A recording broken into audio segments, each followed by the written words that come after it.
In today's video, I'm going to teach you how to create a waitlist using Framer and Loops. Whether you're gearing up for a new product launch or you just want to gather interest, creating a waitlist can be a game changer. Let's dive right in. First, you'll want to navigate over to Framer. Framer is an excellent tool for building professional quality websites without any coding knowledge. It's a favorite among designers for its intuitive interface and powerful features. Once there, look for the login option. Clicking on it will prompt you for your credentials if you're a registered user, or it will guide you through signing up if you're new to the platform. After you're logged in, you'll see the Framer home screen. This is where all your current projects are stored and accessible. It's like your personal workspace where the magic happens. So, spend a moment to familiarize yourself with this hub if you haven't already. Find a project that you'd like to add your waitlist to. You can click on any existing project or start a new one if you prefer. When you've opened a project, your next step is to explore the CMS panel within it.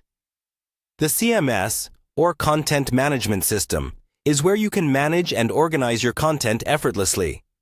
Once you're in the CMS, look for the option that says Add.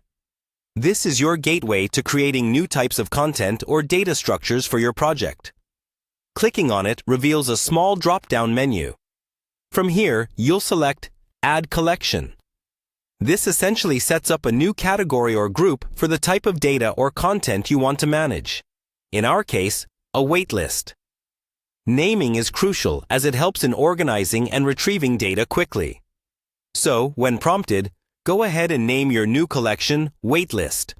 This will help keep everything organized and easily accessible, especially if you have multiple collections within your project. Remember, names in databases act as identifiers, so keep it simple and descriptive. And that's it. You've just created a structured setup for your waitlist, all ready to gather those eager-to-know customers or clients. The great thing about setting it up in Framer with Loops is that you can integrate, customize, and scale it according to your project's needs. So, spend a little more time exploring the customization options if you'd like to tweak how your waitlist functions or appears. Thanks for following along today, and I hope you find this guide helpful in managing your projects in a seamless and organized manner.